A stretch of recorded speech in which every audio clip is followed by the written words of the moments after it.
Good morning, everyone. I'm glad you're here. Thank you very much for joining me. We currently have a thunderstorm coming in here where I live in South Dakota. It's supposed to rain probably throughout the day. Much needed rain. I was looking into this mass killing there in Vancouver, Canada. He has been charged with murder for the attacks on the Filipino festival. You know, you have to wonder if more mental health had been provided. Could this have been prevented? So many different things are used to kill others. You don't need a gun. This is the most recent incident where an SUV was used. Canadian prosecutors have charged a 30-year-old Vancouver resident with murder for killing at least 11 people aged between 5 and 65 and injuring dozens after he rammed an SUV through a crowd at a Filipino community festival in a western Canadian city, police said on Sunday. The man, Kaji Adam Lowe, was charged with 8 counts of second-degree murder by prosecutors in British Columbia, and further charges are anticipated. They expect the numbers of dead to rise. This is the darkest day of our city's history, Vancouver Interim Chief Constable Steve Rye had told reporters at a Sunday brief press conference. Kaji Adam Lowe had dozens of interactions with police related to his deteriorating mental illness. His own brother was murdered last year, and his mom later attempted suicide.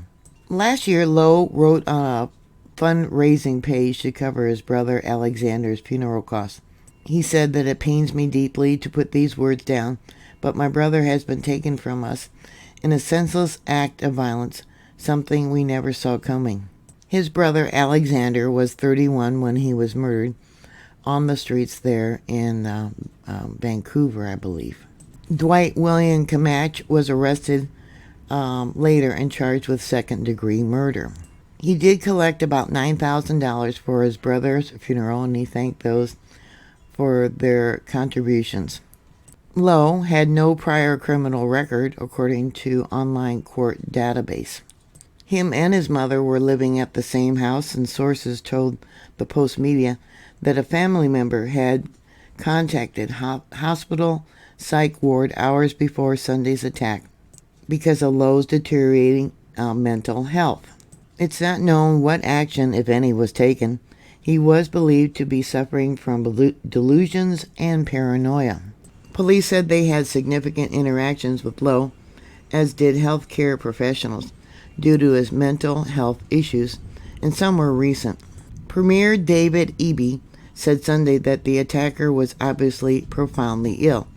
He said that we have a huge need in the province for interventionist mental health services, he said, noting that the province had just secured involuntary beds at Shuri pretrial jail. I was really pleased that we got those beds open in a very short period of time, Eby said, but it's just the start. Lowe's mother evidently recently tried to commit suicide because of the loss of her one son and because of financial troubles, worried that they would lose their home. After this tragedy, the suspect was initially chased down and held by festival goers until police arrived, witnesses said. The incident happened shortly after 8 p.m. in Vancouver, Sunset neighborhood, an area known for its large Asian population, where the Lapu Day block party celebrating a Filipino national hero was taking place. While mass casualty attacks are far less common in Canada than in the United States, such incidents have occurred with some regularity north of the border. At least 2 of those attacks involved motor vehicles. In 2021, a man killed 4 members of a Muslim family by running them over with a pickup truck.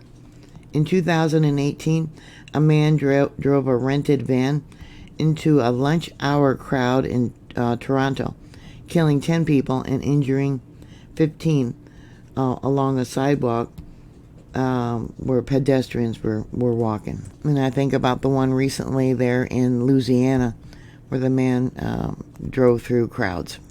Yeah, we need to help others. People need to help others. It is often difficult when there's someone with mental illness and you can't seem to get help. Sometimes there's medication that is available, but they can't be forced to take medication. Sometimes they're paranoid about taking the medication, about side effects. So do you think this was a tragedy that could have been avoided? What are your thoughts? Please put your comments down below. Thank you very much for watching. Please thumbs up my videos. Please subscribe. And I'll talk to you later. God bless you. Bye.